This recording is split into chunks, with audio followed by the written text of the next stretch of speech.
My name is Dan Schmitt, and I'm the candidate for Congress in the 5th Congressional District.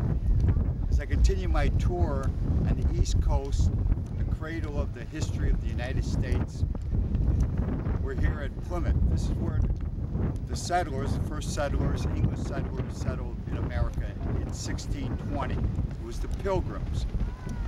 Behind me is the Mayflower II, which was built in 1957 as a replica of the original Mayflower, the ship that brought the Pilgrims here to Plymouth, Massachusetts.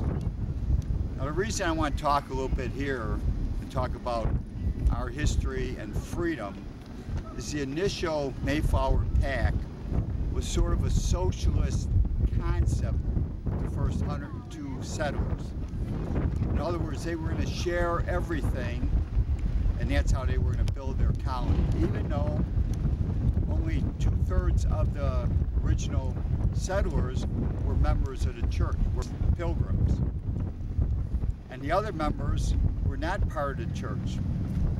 But what they learned in the first year after a few of them died over that first winter is that socialism does not work.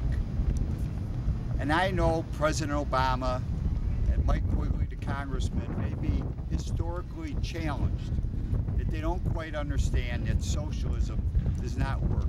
Because the second year and years after the initial settlement, the governor of the first settlement gave everybody a plot of land, and they were allowed to progress to produce what they wanted to produce. And then the settlement took off.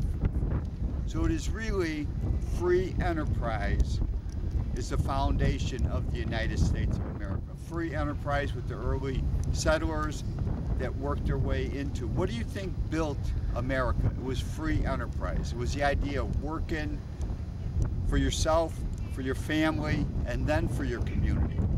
The concept of shared sacrifice is not an American concept. The other thing I should point out, that the early settlers were Christians. And I know there's people that say, and President Obama has said, this is not a Christian nation.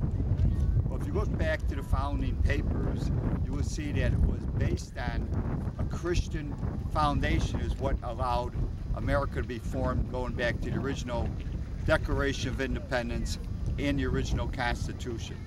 You need people of faith in order to form a more perfect alliance. So these are things I want to point out here at Plymouth, Massachusetts.